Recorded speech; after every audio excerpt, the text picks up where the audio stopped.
16/9e, l'actualité cinéma de Radio Grand Lac avec Kevin et Guillaume. Bonsoir à toutes et à tous. Bonsoir à tous. Et tous. Non mais c'est bien, ça va oui. bien. Bienvenue dans la 16/9e, donc votre nouveau rendez-vous hebdomadaire sur Radio Grand Lac 92.1 FM ou radiograndlac.com. Bien évidemment. Ce nouveau rendez-vous consacré à l'actualité cinématographique. Oui, on parle cinéma ici. Et donc je suis Kevin. Et je suis Guillaume. Et nous sommes ravis de revenir sur les ondes aixoises. Oui, ça faisait un petit moment, effectivement. Ça faisait 6 mois. Oui. Feu l'émission 120 minutes actu. Voilà, maintenant nous sommes repartis sur de nouvelles bases. Alors, cette nouvelle émission se consacrera donc sur l'actualité cinématographique et se découpera en 3 grandes parties chaque semaine. La première partie sera consacrée aux sorties de la semaine, donc ces films que vous pourrez voir en salle dès demain, ou s'il est possible, certaines sorties plateformes qui seraient exceptionnelles. Certaines grosses sorties plateformes. Voilà. On s'est dit que ça serait intéressant pour les gens, vu que tout le monde a Netflix maintenant quand même. Oui. Pourquoi pas nous en parler. Tout à fait. Et la deuxième partie de l'émission sera consacrée aux sorties précédentes. Donc le but des sorties précédentes, c'est que ce sont les sorties qui sont arrivées au moins la semaine dernière, ou parfois peut-être même encore avant. Et le but, c'est qu'on va donner notre avis. Donc vous conseillez d'aller les voir, ou vous conseillez complètement de les éviter, même si on vous invitera toujours à forger votre avis, puisque notre avis ne nous engage que nous. Bien sûr, et nous ne sommes pas des experts du cinéma, nous ne sommes que des passionnés. Nous sommes des cinéphages, comme on dit. Oui, on mange du cinéma. Voilà. C'est ça, exactement. Et la troisième partie de chaque émission, ce sera un focus, un sujet particulier. Et donc ça pourrait être sur un événement sur Hollywood, ça pourrait être sur un acteur, une actrice, un réalisateur, une réalisatrice ou un film. Et cette semaine, le focus sera consacré au film L'Abbé Pierre, une vie de combat, dans lequel Guillaume a eu une expérience assez particulière puisqu'il était figurant. Alors, j'étais même un petit peu un figurant amélioré, voilà pour dire. Donc, je vous raconterai un peu le parcours du casting jusqu'au tournage, tout ça, pour vous parler un petit peu. Et puis, je donnerai quelques conseils pour les gens aussi, nos auditeurs, qui aimeraient peut-être se lancer dans l'aventure du cinéma, faire de la figuration, quelque chose comme ça. Voilà. Et comment il a failli avoir le rôle de l'Abbé Pierre ou de Mère Teresa et qui ça lui est passé sous le nez. Malheureusement, oui. Et donc du coup, on va commencer d'emblée par les sorties de la semaine et donc par la première sortie, j'ai envie de dire, c'est la plus grosse sortie de la semaine. C'est à toi, Guillaume. Oui, puisque cette semaine sort le préquel, comme on dit dans le jargon de la saga Hunger Games, intitulé La balade du serpent et de l'oiseau chanteur, adapté donc du roman de Suzanne Collins. Et on écoute tout de suite un petit extrait de bande-annonce. Alors, visiblement, petit incident technique. Donc, le film toujours est réalisé par Francis Lawrence, à qui on doit Hunger Games 2, 3 et 4. Et au casting, on a Rachel Zegler, Peter Dinklage et Viola Davis. Le film raconte comment le jeune Coriolanus est le dernier espoir de s'aligner. La famille Snow, autrefois riche et fière, est aujourd'hui tombée en disgrâce dans un Capitole d'après-guerre. À l'approche des 10e Hunger Games, il est assigné à contre-cœur à être le mentor de Lucy Gray Baird, une tribu d'originaire du district 12.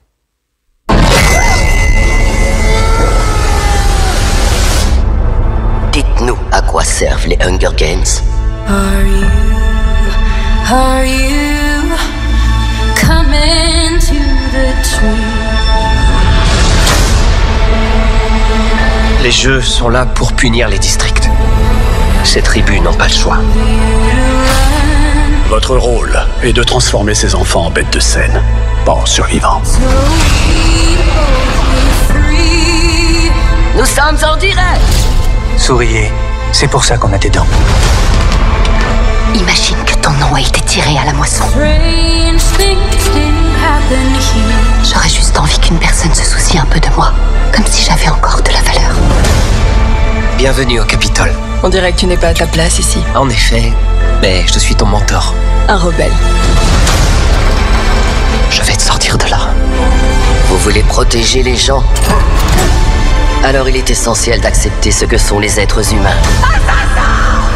Et ce que ça engendre de les contrôler. Voyons de quelle façon Snow se sert de son célèbre charme. Et donc, ce sera dispo dès ce mercredi au cinéma L'Étoile du Lac. Et mon cher Kevin, ma grande question, c'est on attend ou on n'attend pas ? Moi, j'ai envie de dire, on attend terriblement le nouvel Hunger Games. Même si c'est un préquel, j'avoue être quand même assez intrigué par cette histoire. La bande-annonce est très, très, très efficace. Oui. Et les premiers retours sont en tout cas excellents. Sont dithyrambiques, oui. Que ce soit sur le bouquin ou sur le film. Donc, apparemment, on est sur une très très bonne histoire, même certains disent le meilleur volet de la saga. Exactement, donc on peut visiblement y aller sereinement. Donc aux Toiles du Lac dès demain. Aux Toiles du Lac dès demain. On continue avec un film suivant, ce sera Comme par magie, réalisé par Christophe Baratier. Alors, Christophe Baratier, c'était le réalisateur des Choristes, est-ce que vous vous en souvenez? Oui, bien sûr. C'est un très très bon film. Il avait aussi fait Faubourg 36, bon c'est un peu de moins bonne mémoire, mais voilà, c'est quand même un bon réalisateur français. Il nous revient donc avec Kev Adams, Gérard Jugnot et Claire Schust pour un film qui s'intéresse à Victor, jeune magicien en pleine ascension, qui élève seul sa fille Lison. C'est sans compter Jacques, son fantasque beau-père, qui se mêle contre son avis de l'éducation de la petite. Un tandem improbable qui aura pour arbitre Nina, l'amie d'enfance de Victor, au caractère bien trempé. On écoute un extrait de Bande-annonce tout de suite. Quand j'étais petit, je rêvais de transformer cette boule en colombe. Merci, messieurs, dames. Comment je vais faire pour m'occuper de Lison si on travaille tous les soirs? Tu feras comme tous les parents seuls qui bossent. Si tu demandes à Jacques, je suis sûre qu'il sera ravi de t'aider. Les grands-parents qui s'occupent de leurs petits-enfants, c'est courant. Je crois que je préfère encore la nounou. Si je garde ton gosse, il y a moyen que je fasse des snaps avec lui. Le bébé, c'est l'avenir. On peut lui mettre une litière. J'ai un vrai savoir-faire avec les enfants. Qu'est-ce qui se passe? Sa couche a encore débordé. Attention, Jacques, là, c'est quoi ça? Reste en est. Et donc, du coup, ce nouveau film de Christophe Baratier sera disponible aux Toiles du Lac. Guillaume, est-ce que tu es intéressé par ce nouveau film? Alors, autant j'avais bien apprécié Les Choristes et plus ou moins quand même Faubourg 36, autant de voir Kev Adams, rôle principal, non, je ne l'attends pas. Oui, bon, j'avoue que je suis un peu dans le même cas, malheureusement. Ça n'augure pas non plus... Ça sent la comédie française facile. Classique, voilà. Mais bon, à voir, on ne sait jamais. On continue avec une nouvelle sortie. Oui, puisqu'on a un film de genre français cette semaine, puisque sort Gueule Noire, réalisé par Mathieu Turi avec Samuel Le Bihan, Amir El Kassem et Jean-Hugues Anglade. Donc le film raconte qu'en 1956, dans le nord de la France, une bande de mineurs de fond se voit obligée de conduire un professeur faire des prélèvements à 1000 mètres sous terre. Après un éboulement qui les empêche de remonter, ils découvrent une crypte d'un autre temps et réveillent sans le savoir quelque chose qui aurait dû rester endormi. Et on écoute tout de suite un petit extrait de la bande-annonce. Chaque jour que Dieu fait, je descends en enfer. Les mines, c'est difficile, mais vous aurez 18 mois renouvelables de travail.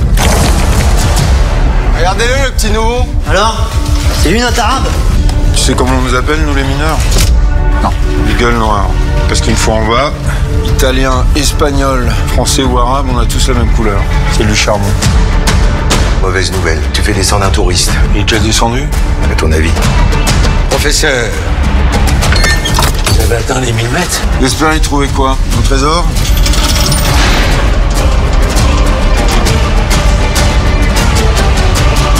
Qu'est-ce que c'est, professeur? Selon la légende, une sorte de dieu.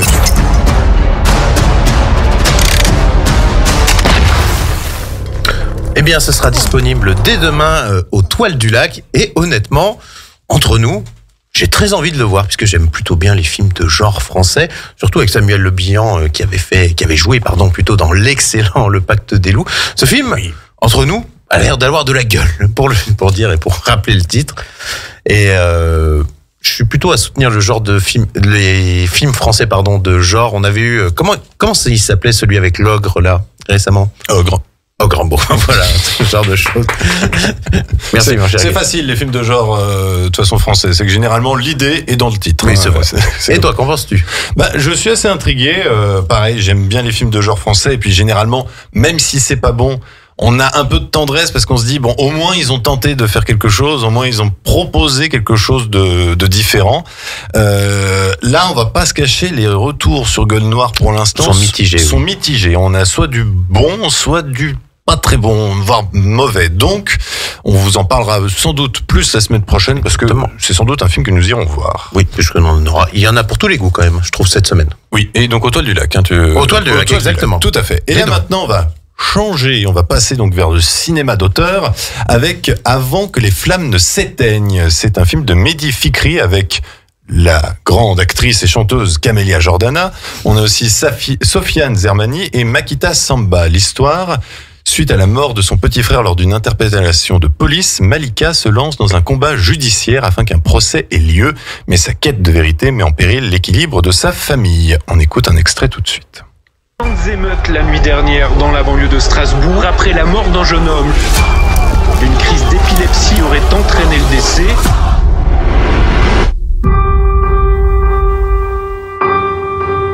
Faut pas enterrer Karim demain. Une fois rendu à la famille, un corps peut plus faire l'objet d'un examen juridique. Vous devriez prendre vos propres photos. Nous aussi on est de la famille, il y a moyen d'annuler. Ne récupère pas le corps, je vous laisserai pas faire ces noms. Mais réveillez-vous. On va pas se laisser faire. Maître, Ah, Madame Aliadari. vous connaissez mon cas? La crise d'épilepsie. Non mais c'est pas une crise d'épilepsie. La police est hors de cause. Il faut créer un mouvement. Vous voulez faire de la politique avec la mort de notre frère, quoi. Ça va se retourner contre nous, vos trucs. Elle a raison. Ah, mais là, on n'a pas le choix, papa. Et grâce à qui on en est arrivé là? T'as banni Karim. C'est à cause de toi qu'il a dérivé et on te laisse quand même prendre le contrôle. T'es vraiment la patronne, toi. C'est donc un sujet d'actualité que vous pourrez donc voir dès demain au cinéma Victoria. Alors, est-ce que Guillaume, tu es intéressé? Pas vraiment. Alors déjà, en plus, il y a, juste pour reprendre tes propos, il y a peut-être quelque chose de trop. Alors, grande chanteuse ou grande actrice ou ni l'un ni l'autre pour Camélia Jordana? Une actrice que j'apprécie et une chanteuse que j'apprécie de temps en temps. Voilà. Ouais. Bon, ça dépend des chansons. Mais niveau film, par contre, je conseillerais toujours Le Brio. Le Brio avec Daniel Auteuil, réalisé par Yvan Attal, qui est un magnifique film. Exactement. Je confirme. Voilà. En tout cas. Du côté un peu plus, on va dire, cinéma, pas de genre, on va dire d'auteur, voilà. Nous avons How We Have Sex, merci pour l'accent anglais, donc qui faisait partie de la sélection cannoise dans la catégorie Un certain regard, qui est reparti avec un prix, justement, le prix Un certain regard, pas d'extrait de bande-annonce, puisque ce n'est qu'en VO. Voilà. Donc le film est réalisé par Molly Manning-Walker avec Mia McKenna-Bruce, Sean Thomas et Lara Pick. Magnifique accent. Mais merci. Et donc l'histoire, c'est afin de célébrer la fin du lycée, Tara, Skies et M s'offrent leurs premières vacances entre copines dans une station méditerranéenne ultra fréquentée. Le trio compte bien enchaîner les fêtes, cuites et nuits blanches en compagnie de colocs anglais rencontrés à leur arrivée. On n'attend pas. Ouais, là, j'avoue que juste vu qu'on peut pas passer l'extrait de bande-annonce parce que voilà, nous ne pouvons pas supposer que tout le monde est bilingue. Oui. J'avoue que le postulat de base est un peu classique. Alors je sais pas si visiblement les retours à Cannes étaient bons de ce film, mais je sais pas en fait si on est plus sur un American Pie ou quelque chose de plus trash, tu vois. Je pense, si c'est dans la catégorie Un certain regard, oui, c'est qu'il y a un angle de vue assez particulier. Ça va mal finir, quoi, en gros. Généralement. Généralement, oui. C'est vrai que la catégorie Un certain regard, il y a des films un peu particuliers. Oui, voilà. Mais c'est une nouvelle proposition. Et c'est donc, ce sera à voir au cinéma Le Victoria dès demain. Dernière sortie de la semaine, toujours au cinéma Victoria, c'est le film Et la fête continue, le nouveau film de Robert Guédiguian, à qui on devait l'armée du crime. C'est avec Ariane Ascaride, Jean-Pierre Daroussin et Lola Neymarque. L'histoire, c'est qu'à Marseille, Rosa, 60 ans, a consacré sa vie à sa famille et à la politique avec le même sens du sacrifice. Tous pensent qu'elle est inébranlable, d'autant que Rosa est la seule qui pourrait sceller l'union de la gauche à la veille d'une échéance électorale décisive. Elle s'accommode finalement bien de tout ça jusqu'au jour où elle tombe amoureuse d'Henri. Pour la première fois, Rosa a peur de s'engager. Entre la pression de sa famille politique et son envie de lâcher prise, le dilemme est lourd à porter. On écoute un extrait tout de suite. Il faut affirmer sans cesse que rien n'est fini, que tout commence. Pour gagner, il faut 3 choses. 1, le programme. 2, le programme. Et 3, le programme. Moi, je pense que justement, ce qu'il faudrait, c'est une nouvelle tête. Il faudrait surtout de nouveaux cerveaux. Je voulais vous présenter Alice. On va se marier, tout est déjà programmé, on aura 9 enfants. Bienvenue chez nous, Alice. Bon courage. Allez, s'il vous plaît. Elle est merveilleuse, non? Vous savez, c'est ma fille. Je vous remercie d'avoir accepté mon invitation. Prenez des rougets. Ils contiennent toute la Méditerranée. Comme vous. savez, Bah quoi? j'ai fait l'amour. Et tu trouves ça drôle? Je sais pas, ça t'a plu? Bah oui, ça m'a plu. Avec la situation tragique des logements. Et donc c'est des écoles, la dernière sortie de la semaine et la fête continue, le nouveau film de Robert Guédiguian qui sera donc à voir au cinéma Victoria. Guillaume, une impression sur ces quelques extraits? Oui, ça a l'air d'être un film tellement classique. Ça a l'air classique, mais ça a l'air d'impénible, je te jure. Mais par contre, je trouve qu'il y a quand même quelques blagues, phrases bien senties, je trouve. Donc, à voir. L'écriture a l'air intéressante. Donc, bon, à voir au cinéma Victoria. C'est donc la dernière sortie de la semaine. On vous fera un bref rappel, bien évidemment, à la fin de l'émission. Et du coup, on va faire une petite pause musicale. Et vu que du coup, demain, le nouveau volet de la saga Hunger Games sort, quoi de mieux que de passer The Hanging Tree, chanté par Jennifer Lawrence et James Newton Howard du film Hunger Games, La Révolte, partie 1. On se retrouve tout de suite après. Radio Grand Lac, à Aix-les-Bains et autour du lac du Bourget, votre radio. La 16/9e, l'actualité cinéma de Radio Grand Lac avec Kevin et Guillaume. Et rebonsoir à toutes et à tous. Vous êtes toujours dans la 16/9e sur Radio Grand Lac 92.1 FM et radiograndlac.com. C'est toujours Kevin. Et c'est toujours Guillaume aussi. Voilà, on est toujours ravis de vous retrouver. En plus, là, donc, pour cette deuxième partie, on va pouvoir donner un peu notre avis sur les films que nous avons vus, sur les sorties précédentes, mais qui sont toujours disponibles en salle. Alors, vu que c'est notre première émission, on va revenir. On va ratisser large. On va ratisser large parce que bon, il y a des sorties qui sont un peu plus antérieures, qui sont toujours disponibles en salle et que nous n'avons pas pu traiter. Donc on va aller rapidement, en une idée, en une phrase, vous évoquer notre avis sur ces films-là et nous passerons un peu plus de temps sur les sorties de la semaine dernière. On va commencer par Le Garçon et le Héron, dont je suis le seul à avoir vu. Oui, je ne regarde plus de dessins animés, même si je reconnais que ce n'est pas fait pour les enfants, je ne me déplace plus en salle en général pour les dessins animés. Bon, et ben voilà, c'est Le Garçon et le Héron, c'est le nouveau film, le dernier film en date de Hayao Miyazaki. Tout simplement, j'ai envie de dire que visuellement, c'est toujours aussi magnifique, c'est toujours aussi magistral sur la forme. Le petit problème qu'il y aurait pour ce film-là, c'est un côté un petit peu brouillon, confus sur la deuxième partie, qui permet donc de souligner que le film est peut-être à portée des enfants, je dirais à partir de 8-10 ans, et même j'ai envie de vous dire, d'inviter à montrer à vos enfants un premier film d'abord de Ghibli ou de Miyazaki avant Le Garçon et le Héron, parce que disons que visiblement c'est pas le plus accessible. C'est pas le plus accessible et puis l'entrée en matière est un peu abrupte. Donc voilà. Sinon, c'est un film que je vous conseille chaudement. Allez-y, c'est le meilleur film d'animation. En ce moment, il n'y a pas de problème. Il n'y a pas de mal. Il y a bientôt Wish, quand même. Il y a bientôt Wish. Mais nous en parlerons fin novembre. Ah, mais ça veut dire que je vais être obligé d'aller voir un dessin animé. Ah, bon, je vais me forcer. Voyons. Tu feras comme tu veux. Autre film, Flo, donc le biopic sur Florence Artaud réalisé par Géraldine Nadon avec Stéphane Caillard, Charles Berling et Alison Wheeler. C'est un très beau biopic pour ma part que j'ai découvert. J'avoue que je ne connaissais pas tant que ça la vie de Florence Artaud. De nom, quoi. Voilà, essentiellement, mais évidemment sa victoire sur la route des Roms. Et ça reste toujours actuellement la seule femme qui a gagné la route des Roms. Et moi, j'ai trouvé que voilà, c'est très magnifiquement porté par Stéphane Caillard, qui est la révélation de ce film, même si nous l'avions déjà vu dans la série Marseille de Netflix, qui est largement oubliable par contre. De piètre mémoire. Là, Flo, franchement, c'est du très très bon. Le rythme est excellent. Franchement, allez-y, c'est un très beau biopic. L'Enlèvement, donc toujours un film que j'ai vu tout seul. Oui, parce que à Cannes, alors tu n'as pas vu les autres films que j'ai vus à Cannes et qui ne sont pas programmés, par exemple. C'est vrai. Los Colionos, tu n'as jamais entendu parler de ce film. Eh bien moi je l'ai vu. Mais peut-être qu'il sortira un jour en France. Peut-être. Mais d'ailleurs, ce qui me surprend, enfin je suis vite fait une aparté, il y avait un film qu'on avait vu avec Alicia Vikander et Jude Law, où il jouait Henri VIII, si je dis pas de bêtises. Ça me surprend qu'il soit pas encore sorti. Bon, alors, même s'il est un peu longuet, je veux dire, il a un propos assez intéressant, puis féministe, tu vois. Alors, je crois que c'est prévu pour février ou mars 2024. Bon, eh bien voilà, je l'aurais déjà vu. Voilà. Donc, L'Enlèvement de Marco Bellocchio. Donc, c'est le nouveau film de Marco Bellocchio, grand réalisateur italien.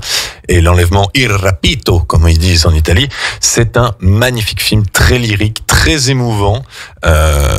Beaucoup de symboles et c'est assez déchirant. Donc, comment est mise en image cette histoire vraie d'un enfant juif qui a été kidnappé par l'Église catholique pour l'élever comme un chrétien. Donc, voilà. Franchement, c'est un très très très beau film sur le pouvoir de la religion et d'un certain côté aussi son opposition avec le lien familial et maternel. Le film se concentre là-dessus. Donc, c'est un film à voir au Victoria que je vous invite chaudement à voir. Qui fonctionne très bien. Il fonctionne très bien, c'est un très grand film. On va passer à un autre registre, la comédie, avec 3 jours max, 2 et avec Tarek Boudali, avec Philippe Lachaud, Vanessa Guide et José Garcia. J'ai envie de dire toute la clique de d'habitude. Bon, José Garcia est un donc il était déjà dans un ajout. 30 jours max. Il était déjà dans 30 jours max. Alors 3 jours max, tu l'as vu Non, malheureusement, je n'ai encore pas pu le voir aussi. Voilà. Bon, alors pour ma part, j'aime beaucoup ce que fait la bande à Fifi. Je trouve qu'Alibi.com 2 est l'une des meilleures comédies, si ce n'est la meilleure comédie française de l'année pour l'instant. C'est la meilleure comédie française de l'année. Voilà, c'est très clair. Et 3 jours max, j'avoue être un peu déçu sur le côté humour, parce que le timing comique est un peu prévisible, attendu. Si vous voulez, c'est pas des blagues, c'est des blagues qu'on a vues un bon paquet de fois. Par contre, là où le film m'a surpris, c'est dans sa réalisation et surtout comment il filme l'action, puisqu'il y a 2-3 séquences d'action plutôt bien rythmées, très bien filmées. Donc j'ai envie de dire, allez-y pour l'humour, mais restez pour l'action. Donc c'est une petite comédie que je vous conseille, mais ne vous attendez pas à une qualité du même niveau que Alibi.com 2. De toute façon, à chaque fois que c'est Tarek Boudali, la qualité est quand même un peu en deçà, je trouve.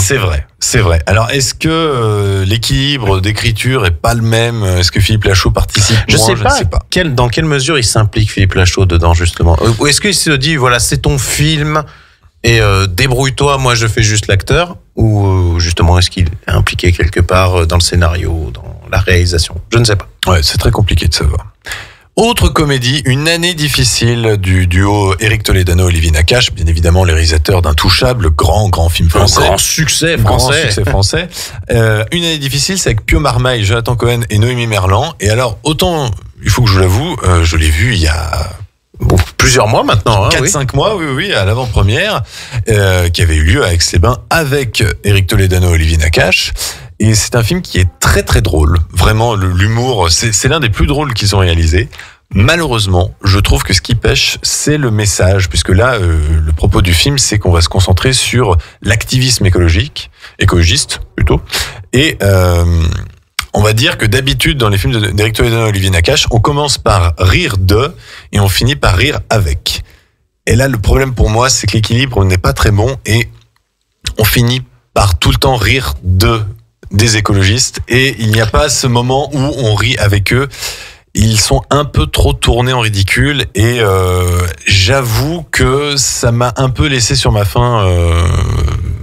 Mais tu n'es pas le seul, visiblement. La plupart des gens ont la même pensée que toi, justement. C'est que le film a peut-être un petit souci d'écriture ou n'ont pas poussé les curseurs comme il faut. Voilà, ils n'ont pas réussi à retrouver l'équilibre qu'ils avaient avant sur d'autres films que je conseille, comme Hors Norme avec Vincent Cassel, qui est un très très beau film, ou encore Le Sens de la fête avec Bakri, qui était très drôle. Hors Norme, c'est celui où il est éducateur.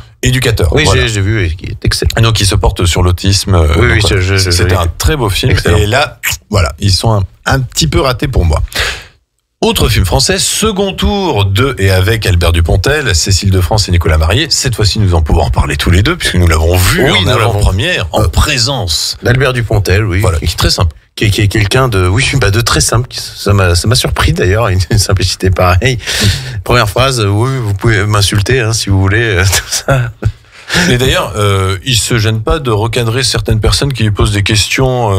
Oui, parce que j'avais posé une question, notamment pour lui demander si c'était sa vision du monde qu'il essayait, ou toutes ses angoisses qu'il essayait d'extérioriser à travers ses films. Je l'ai posé assez simplement comme je vous l'explique. Une personne derrière l'a joué en mode cahier du cinéma et avec à peu près la même question, il l'a recadré, fissa. Voilà. C'était très beau à voir. Oui, j'avoue que c'était assez drôle, oui, quand même. Et le film second tour. Moi, j'ai passé un très bon moment. Je trouve que c'est un très bon Dupontel. L'humour est toujours efficace. Le seul petit bémol, c'est que je trouve qu'il y a un petit peu trop d'effets spéciaux quand même. Oui, mais en même temps, j'ai l'impression que il s'impose comme un des meilleurs réalisateurs français du moment, je trouve. Ah oui, c'est indéniablement. Le plan, je sais pas si tu te rappelles, et pour ceux qui l'auraient vu, le plan à l'intérieur du taxi qui part de l'extérieur, qui traverse le taxi, qui en ressort, était magnifique. Magnifique. Mais du coup, le plan était inévitablement fait avec des effets spéciaux parce que voilà, c'est impossible à faire autrement. Ou alors, faudrait couper la voiture en 4. Enfin, ça serait... Et surtout qu'Albert Dupontel joue un double rôle. Moi, j'ai jamais vu l'artifice à ce moment-là quand il y a eu la confrontation. Non, c'est très bien fait. C'est très bien fait. Puis le propos, je l'ai trouvé très actuel aussi. Enfin, peut-être qu'il est assez sage comparé à d'autres Dupontel aussi. Il reste beaucoup dans la fable. Ouais. Il a toujours été dans la fable. C'est ça qui est bien avec Dupontel, c'est qu'on s'identifie à notre monde, à notre société, mais à la fois, il y a toujours un petit truc qui fait qu'on sent qu'on n'est pas vraiment dans notre réalité. Oui. Autre sortie, le dernier Martin Scorsese. Oui, mon réalisateur favori. Killers of the Flower Moon avec DiCaprio, De Niro et Lily Gladstone. J'ai envie de dire, c'est un chef-d'œuvre. Alors, j'attends encore un peu pour me prononcer, parce que, étant ultra fan de Martin Scorsese, c'est peut-être celui où j'ai eu le plus de mal à rentrer dans le film. Voilà, il m'a bien fallu 45 minutes avant vraiment de comprendre où on allait, l'étonnant et aboutissant. Alors, Scorsese prend son temps. Il nous a fait 3h45, si je dis pas de bêtises. 3h30. 3h30 de film. Donc, il prend son temps. Et le propos est vraiment très pertinent. La réalisation est fabuleuse. Je veux dire, puis même l'histoire est tellement tragique. Oui. Je veux dire. Et malsaine. Et glauque. Malsaine, mais en plus, malsaine sans être dans le trash ni le gore. Non. Mais c'est vicelard, quoi. Voilà. Mais j'ai envie de dire, c'est peut-être encore pire. Oui, c'est peut-être même encore pire. Mais par contre, il m'a fallu, peut-être 1 heure pour vraiment rentrer dedans. J'ai pas entendu d'autres gens qui ont eu du mal à le regarder comme moi. Mais après, j'étais totalement convaincu par l'acting. Robert De Niro, Lily Gladstone, DiCaprio. Enfin, je veux dire, qui joue un bonnet. C'est un peu, c'est rare qu'il joue un imbécile heureux. Et il a demandé justement à le jouer. Puisqu'à la base, normalement, le film devait s'arquer sur une enquête du FBI. Il devait jouer justement un agent du FBI et il a demandé à jouer un autre rôle. Donc, ils ont changé carrément leur fusil d'épaule en modifiant le scénario pour en faire un bonnet. Oui, c'est vrai que c'est un rôle un peu à contre-emploi. Ah oui, Martin Scorsese a dit qu'il a jeté son scénario à la poubelle et qu'il a tout repris depuis le début pour du coup changer de point de vue. Exactement. Et je pense que il a bien fait. En tout cas, en plus, c'est une histoire assez méconnue pour ma part. Enfin, je la connaissais pas. Oui. Ils font beaucoup de parallèles avec le massacre du Tennessee, si je dis pas de bêtises. Ça, je connaissais plus l'histoire où il y avait eu en fait une rafle, il y avait une extermination de la population noire. Oui, c'est beaucoup mieux en parallèle, mais je connaissais pas l'histoire des tribus Osages. Mais en tout cas, je vous invite vivement à aller découvrir ce film en salle. Donc, il est encore au Toile du Lac. Il y a, je crois, encore 4 séances en début d'après-midi. Par contre, prenez votre temps, puisque 3h30, évidemment. On comptait 4 heures avec les pubs et puis on ne dégage pas aussi facilement qu'on veut. Voilà. On va passer du coup aux sorties de la semaine précédente. Donc là, on va passer un petit peu plus de temps. On va commencer du coup par The Marvels, réalisé par Nia DaCosta avec Brie Larson, Teyonah Parris, Iman Vellani et Samuel L. Jackson. C'est le dernier film Marvel. C'est le 33e. Ça commence à faire beaucoup. Ça commence à faire, oui. Mais malgré ce bâchage que se prend le film, malgré le fait qu'il ne marche pas du tout, c'est-à-dire que le film est un bide au box-office, j'avoue que j'ai passé un bon moment. C'est joyeusement lunaire et bordélique, parce que ça va dans tous les sens.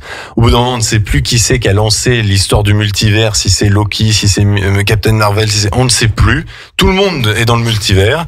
Mais j'avoue que le trio d'actrices est génial, que les séquences d'action sont très bien rythmées parce que justement il y a ce gimmick que leur pouvoir, en fait, à chaque fois qu'elles utilisent leur pouvoir en simultané, elles changent de place. C'est ce que j'ai cru comprendre. Donc ça crée quelque chose d'assez comique et d'assez, enfin voilà, elles sont obligées de se coordonner et voilà, j'ai passé un bon moment. Après, ça va rester assez anecdotique. La méchante est pas bonne du tout, mais vraiment pas bonne du tout. Aussi.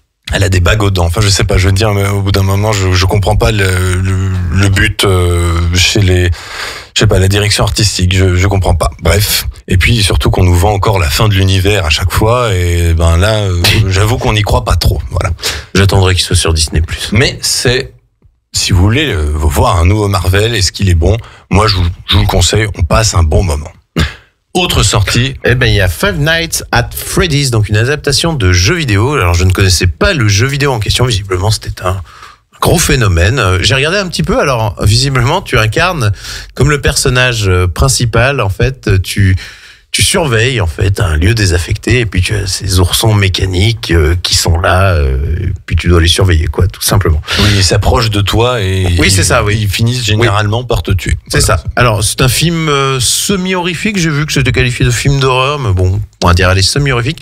Et bien pour ma part, j'ai plutôt bien apprécié. Le film dure 1h50, si je dis pas de bêtises. Ouais. Je suis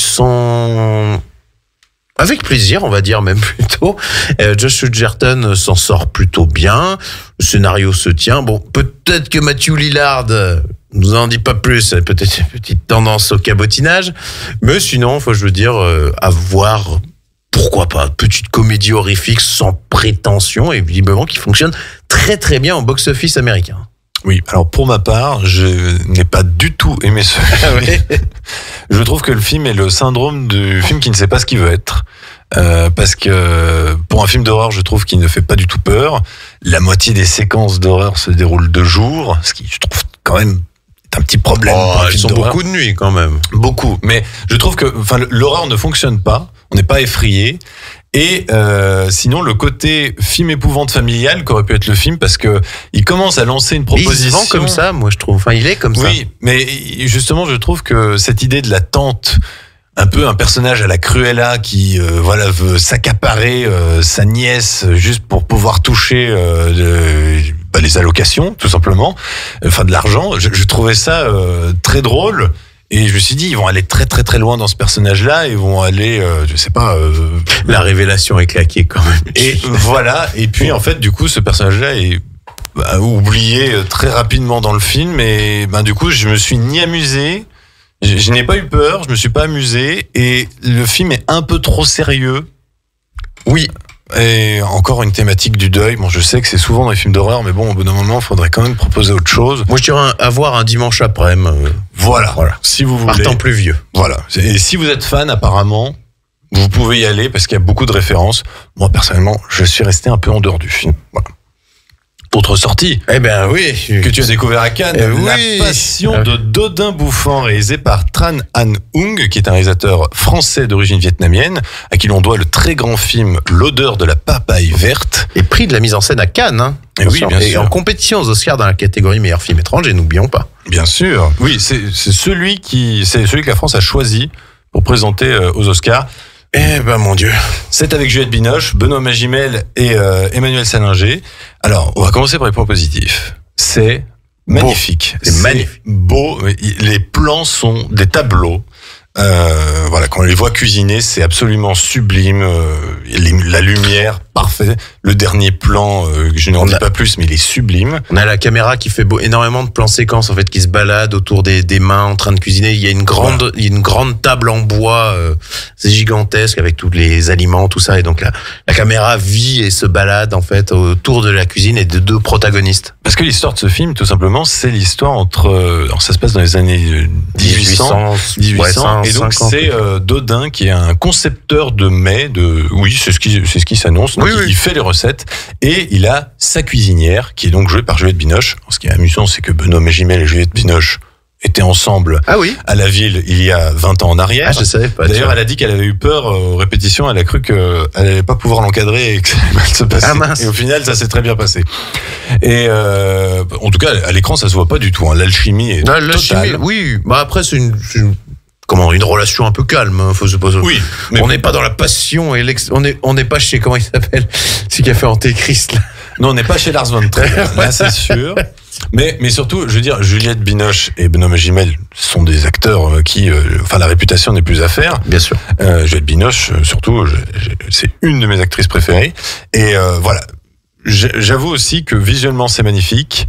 L'acting est parfait. L'acting est parfait. Mais par contre, qu'est-ce qu'on s'ennuie? C'est un film qui s'écoute parler, pour moi, simplement. Qui s'écoute cuisiner. Oui, voilà, pour être précis, qui s'écoute cuisiner. Puisque, en fait, on vous a décrit les plans séquences, tout ça, les scènes de préparation de plats. Ben, c'est quasiment ça pendant 2h25, quoi. Disons que c'est 2h15 le film. Sur 2h15, on va dire qu'il y a 1h30 de cuisine, donc pas à la suite, mais 1h30 de cuisine où ça ne parle pas beaucoup. Alors disons que le réalisateur a voulu transmettre quelque chose par la cuisine, mais on va pas se mentir. On le voit déjà dès le début, ce qu'il a voulu transmettre. Mais on va pas se mentir, regarder quelqu'un cuisiner et ne pas goûter, c'est assez frustrant. Oui. Surtout que ça a l'air d'être de la bonne cuisine. Oui, non, c'est une lettre, pour moi, c'est une lettre d'amour aussi à la gastronomie française. Largement. Clairement, on est clairement là-dedans. Ça pourrait plaire, aux Oscars. Ça pourrait plaire, oui, parce que c'est très... voilà. Et tu sais le titre anglais ? Oui, c'est The Pot of Feu. Le pot of feu. The Pot of Feu, voilà. Ça peut plaire parce que c'est typiquement ce que les Américains pensent que la France est encore. Oui, certes. Alors que non, nous avons de l'électricité depuis. Oui, nous ne faisons plus à la cuisinière avec ton feu et tout ça.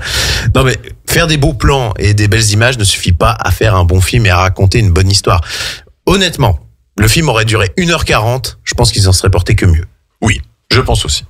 Mais bon, nous vous invitons à vous forger votre propre avis au cinéma Victoria, il est encore disponible. Dernière sortie de la semaine précédente, et ça par contre c'est une sortie streaming, c'est The Killer, réalisé par David Fincher avec Michael Fassbender et Tilda Swinton. C'est donc sorti sur Netflix. Oui, c'est adapté d'une BD française. Je ne savais pas. Française, oui. Franco-belge ou française, française, ouais. Et donc, tu veux faire un petit pitch, justement ? Alors, le pitch, on va dire, c'est très simple. C'est l'histoire d'un tueur à gages qui, pour une fois, loupe sa cible. Tout simplement. Voilà, j'ai envie de dire, c'est... Oui, il n'y a pas plus simple que ça, oui, non, exactement. Alors, visuellement, la réalisation est impeccable, il n'y a rien à dire. Une alternance en plus de plans vraiment très posés, mais très bien filmés, avec une alternance avec de la caméra à épaule au moment des scènes d'action, ce qui est assez surprenant pour le réalisateur, mais disons que oui, mais ça se porte plutôt bien.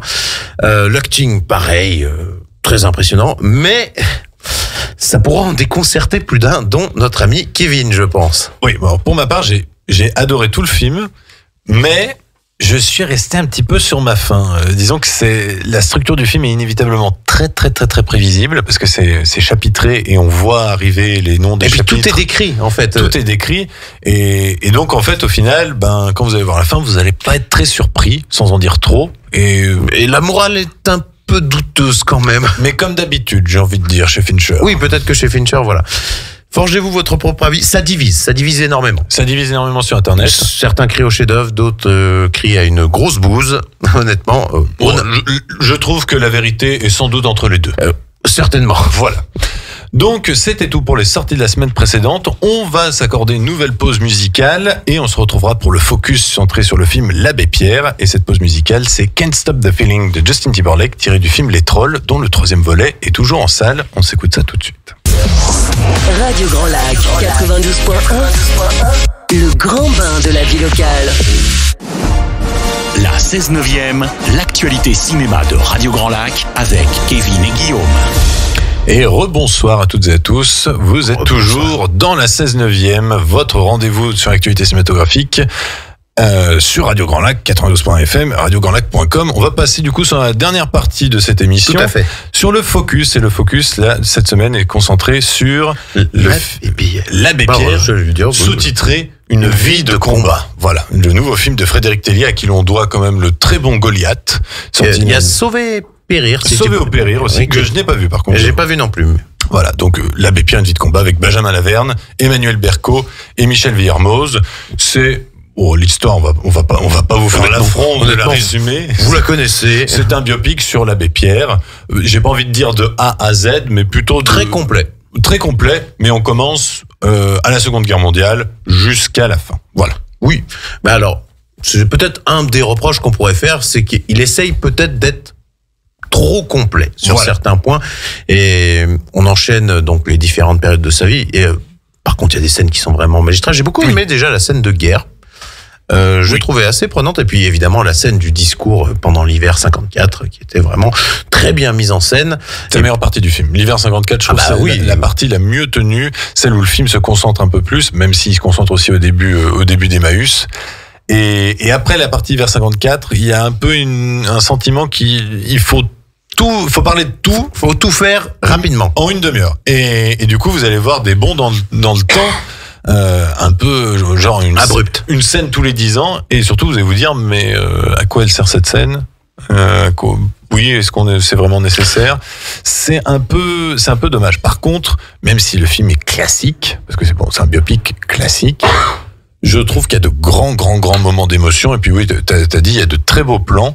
Il y a un parti pris aussi, une mise en scène assez onirique où on voit on en parle ou pas? Il y a une scène sous l'eau, tu veux dire? Non, devant les étoiles. Ah oui, voilà. Il y a on va dire que le personnage pendant tout le film est situé à un endroit particulier, et voilà, c'est vraiment pour montrer limite, c'est l'abbé Pierre face à son destin, face à sa vie, quoi. Tout à fait. Voilà. Mais l'acting est vraiment impeccable. Benjamin Laverne est habité par le rôle. Il arrive à le faire d'une très bonne manière, je trouve, en plus. J'avais peur qu'il aille dans l'imitation, surtout quand il est vieux, et au final, je trouve qu'il s'en sort très bien. Il est excellent. Et les maquillages d'ailleurs, les maquillages sont très très bons, que ce soit pour Benjamin Laverne ou pour Emmanuel Berco, ça fait pas du tout vieille prothèse dégueulasse, c'est assez réussi. Tout à fait. Alors, moi je sens ça va être César du meilleur acteur, mais il y a le nouveau venu, Raphaël Quenard aussi. Oui, on verra. Mais donc du coup, l'abbé Pierre, tu as une expérience particulière sur ce film. Raconte-nous un peu. Oui. Puisque en fait j'ai eu la chance de participer en tant que silhouette parlante sur le film. En gros, pour expliquer aux gens, c'est le grade en dessous d'acteur. Enfin excusez-moi. Il n'y a pas de souci. Il est pris par l'émotion. Excusez-moi, je me remets tout juste un peu d'un rhume et je m'excuse. Donc c'est au grade juste en dessous de rôle. Donc j'avais postulé au casting, on recherchait des acteurs pour jouer des moines qui acceptaient de se faire couper les cheveux pour faire une tonsure. Je pensais que je serais submergé de demandes et visiblement non. Non, ça rebute. Exactement. Donc sauf que bien évidemment j'ai accepté. Alors d'ailleurs chez vous, chers auditeurs, si vous vous demandez comment participer à un tournage, vous pouvez trouver des annonces facilement sur les réseaux sociaux, Facebook notamment, des annonces dans le journal parfois, ou alors des castings des sites tels que Cast Prod, etc. Enfin, pas mal de choses. Et par contre, la recommandation principale, ne payez jamais pour avoir accès au casting. Ce sont des arnaques. Il ne faut jamais payer pour ça. Je ne sais pas si tu le savais. Non, je ne le savais pas, mais du coup, c'est bien de le rappeler que les castings sont gratuits. Voilà. Exactement. Le mot d'ordre, c'est on ne paye pas pour travailler. Mm-hmm.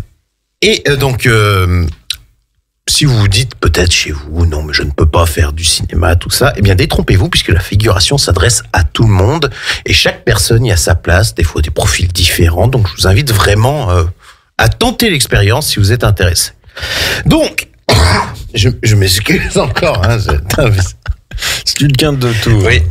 Donc, je fais ma tonsure et j'essaie mon costume et je devais apprendre un chant grégorien qui était Ego Sum. Je m'en rappelle encore un peu. C'était Ego Sum. Bref. Voilà, les prêtres ont sorti un nouveau CD. C'est ça.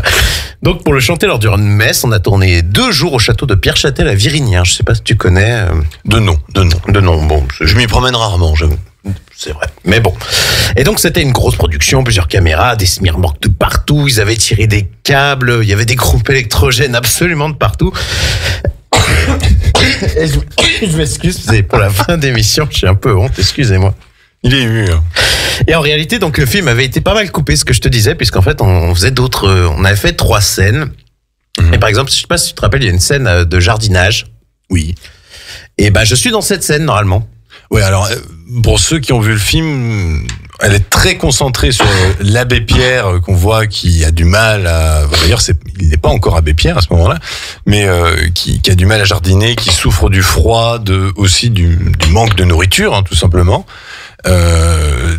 Du coup, c'est pas très concentré sur les silhouettes. Je suis dans cette scène et je jardine. Mais on te voit pas, par contre. Oui, et alors en plus, par exemple, cette scène, on dirait qu'il y a de la neige, il fait froid. Alors, oui. Il faisait très froid. Ah, je peux te dire, à 4 degrés, en sandales, il n'y avait pas besoin de maquiller les pieds.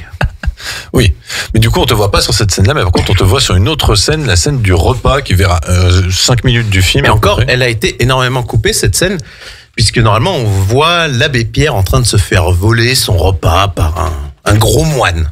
Ah oui, ouais, ça aurait été un peu cliché. La scène est tournée, en tout cas. La scène est tournée, oui, mais c'est vrai que ça aurait été un peu... ouais, là, comme tu me le racontes, je trouve que ça aurait fait trop, quoi. Et Moi, on a mangé de la soupe pendant 2h30, je peux te dire. Ah, elle était froide, évidemment. Oui, un vieux bouillon de... Ah non, elle était chaude. Elle était chaude quand même. Un vieux bouillon de soupe. Enfin bon, laisse tomber. Et la dernière, c'était celle, en fait, du champ dans la chapelle. Quand on le voit s'écrouler, en fait, eh ben, je m'étais dit, on aura peut-être plus chaud et tout ça. Mais au final, non. Il y avait un vieux vent qui traversait toute la pièce. Et on était transit froid, ils nous donnaient, tu sais, des petites chauffeuses pour les talons. Bien sûr. Ce genre de choses, enfin vraiment... Des petits hibros. Oui, c'est ça. Et malheureusement, comme tu l'as dit, on me distingue à peine dans ce métrage, puisque les scènes ont été coupées. Mais ça fait partie du métier d'acteur, il faut plutôt se dire qu'on a été une petite brique dans cet édifice que finit par former un film en fin de production. Wow. C'est très très beau. Mais en tout cas, si vous voulez voir Guillaume, il est à la 5e minute du film, dans le coin au fond à droite. Et voilà, c'est le moine dans le coin au fond à droite. Qui mange sa soupe. Ah mais pour l'anecdote, en plus, à un moment, la caméra se met en contre-plongée vers moi. Et je mange ma soupe et il nous avait donné comme indication manger salement. Et moi, je me mets à faire... C'est comme ça ma soupe. Le caméraman qui lève la tête, il me regarde, il fait « Ah là, t'es dedans. Hein, là, ça... » Il t'a pas dit on n'est pas dans les visiteurs quand même, non? Non, il m'a rien dit, mais il fait là t'es bien. Mais bon, voilà, un petit peu. Donc, et si vous avez des questions sur le métier d'acteur, n'hésitez pas à me les poser sur les réseaux sociaux. Guillaume fait son cinéma. Voilà. Et en tout cas, L'Abbé Pierre, une vie de combat, c'est un film qu'on conseille. On conseille vivement. C'est un biopic classique, mais c'est un bon biopic. Qui va recevoir quelques petites nominations César cette année. Ça m'étonnerait du contraire. Voilà. Bon, et bien du coup, c'est la fin de cette première émission, la 16/9e. Nous, on vous retrouvera bien sûr la semaine prochaine. Bien évidemment. Avec de nouvelles sorties. Et je peux déjà vous annoncer le sujet focus. Il sera sur le réalisateur Ridley Scott et les adaptations de Napoléon au cinéma. Donc là, vaste sujet. Oui. Vaste et encore sujet. que... Oui, et encore que. Mais on évoquera peut-être les projets avortés aussi. Voilà, oui, parce qu'il y en a même plus que de films qui se sont concrétisés. En tout cas, côté programmation à la radio, vous pourrez retrouver dès demain l'émission spéciale Crédit Mutuel de 11h à 11h45. Si on peut aller un peu plus loin, le jeudi, vous retrouverez les Murmures du Lac présentés par Romain de 17h à 17h45 et l'émission sportive 9-2-1 Partez présentée par Adrien, Driss, Justine et Laurine de 18h à 19h. Quant à nous, on se retrouve donc la semaine prochaine. D'ici là, portez-vous bien et surtout, regardez du cinéma. Oui, voilà, regardez des films et on se quitte sur Call Me de Blondie tiré du film. Oui. On me dit que le disque n'est pas encore prêt, donc nous attendons. Mais voilà, donc nous nous retrouvons donc tous les mardis soirs de 19h30 à 20h30. C'est maintenant votre nouveau rendez-vous sur l'actualité cinéma sur Radio Grand Lac, le 92.fm, radiograndlac.com. Et on se quitte sur Call Me de Blondie tiré du film American Gigolo. Très grand film. À très bientôt. Bonne soirée.